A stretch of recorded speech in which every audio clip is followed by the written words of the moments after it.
cả này thôn lan kem chế lực rời đặt kem chế bi lệ giờ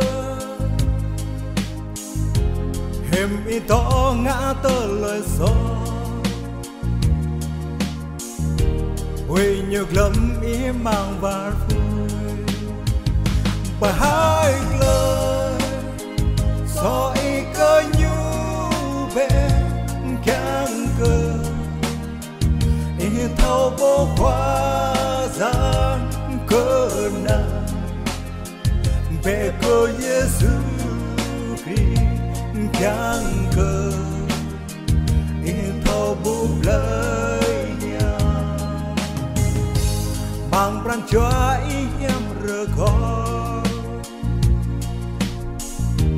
bờ hai lời gió mang pran cho khoa rằng Giêsu chỉ kịp cơ khoa rằng ơi tay chỉ một đó và hai